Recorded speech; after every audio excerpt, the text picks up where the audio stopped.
What are the skills necessary to develop diversity-conscious leadership? That's exactly what we're going to cover in this session. Firstly, let's talk about some myths. The first myth is that diversity-conscious leaders are naturally people persons. That's absolutely incorrect.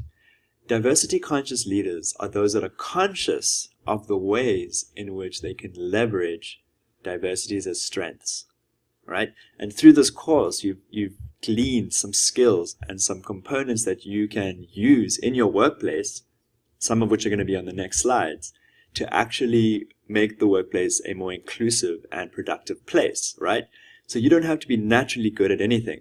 You just have to know the tools that you can use to make this happen. So that's first myth debunked. The second myth is that diversity-conscious leadership is a rare ability. Once again, there is nothing rare about this. In this course, you've learned some valuable skills and insights that you can then apply to your workplace, right? And so using those skills makes it something that's mainstream rather than rare. So myth 2, debunked. 3, diversity-conscious leaders are intellectually brilliant. This is an incredibly misleading myth. And here's why. Diversity consciousness has nothing to do with intellect and everything to do with your experience in the world. Understanding that you have a family and that you have close relationships and that you exist in a society is not rocket science. However, understanding how those things connect, how the society connects to your family and how your family connects to you is really, really important. And that's what this course has been all about. It's simple and it has tools that can help you think through these pieces. So I'm going to totally debunk myth 3. Myth 4, diversity-conscious leaders are charismatic extroverts. In fact, the most powerful leaders in any organization are not those who have to tell you that they're leaders at all. Diversity-conscious leaders are those that have a commitment to being aware of the ways in which power plays out in their organization and being brave and courageous enough to make changes when necessary. Finally, diversity-conscious leaders must be able to persuade and control people despite differences. Diversity consciousness is not about controlling anyone. Being a leader is about bringing out the best in everyone. And so understanding the differences in the way that these things play out can actually make you less of a control freak and more about trying to control the outcomes and not the people. Because that's what leadership is about. Making sure that we achieve the outcomes and not making sure that we spend all our time trying to control people and be someone that takes them in directions that they don't want to go in, right? Okay, so those are the myths totally debunked. What are the skills you need? These are the 3 things that you should set as professional development goals, informal goals in some ways. The first one is adaptation.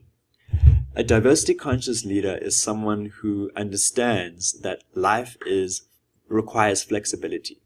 So as a leader, you are thinking about ways in which you can adapt your practice to meet the needs of people, meeting your direct reports where they are and taking them to where they can be. That requires some adaptation right there. The second thing is thinking and communicating inclusively. Thinking about the ways in which you bring people in rather than push people out, both in the things that you say and the things that you do, okay?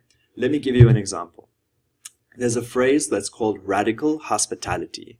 Thinking about the ways in which people feel like they're included in a space, taking that extra effort to perhaps sit at the lunchroom next to someone that you have not spoken to before, introducing yourself to someone who may be visiting the organization, being culturally aware about holidays and certain religious days of importance for certain people, and asking them about how that went. Communicating in that way says to that person that they are valued, that they are affirmed, and they're more likely to trust you and to work with you. Third, and most important piece, is assessing and monitoring, opening up communication about how people are feeling in the organization and the ways in which certain policies and practices impact them. Let me give you some practical tools. Number 1, it is important to make sure that people across lines of race, class, sexual orientation, and gender are paid the same for the roles that they perform. So there is a very, very strong practice of paying men more than women, even though those two groups may be performing the same job. So it's important to address that and monitor that as a leader.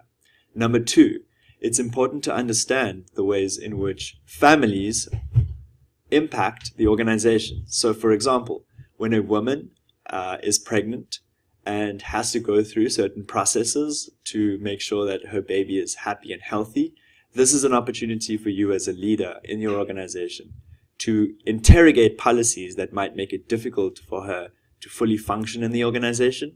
And secondly, once the baby is born, to really nurture and take care of that baby. And so you would have to think about whether accommodations are being made for those people. So you need to assess and monitor. Finally, it's important to lay down some hard goals around diversity, equity, and inclusion. It's important to think about how many people of different groups are included in your organization and to set goals around those things and actively recruit those things. So for example, making sure that your interview pool is incredibly diverse is a very, very helpful start for your recruitment team.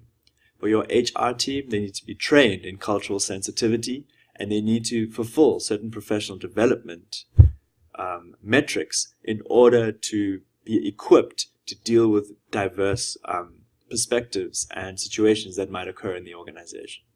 And finally, there needs to be a safe space for people to be able to share their experiences of the organization, both with you and with others. And you need to make sure that that space is both safe and that you're able to monitor that space so that it is kept safe and it is kept a place where people can fully bring themselves. So these are some tools and skills that you can use as the leader to develop your diversity consciousness.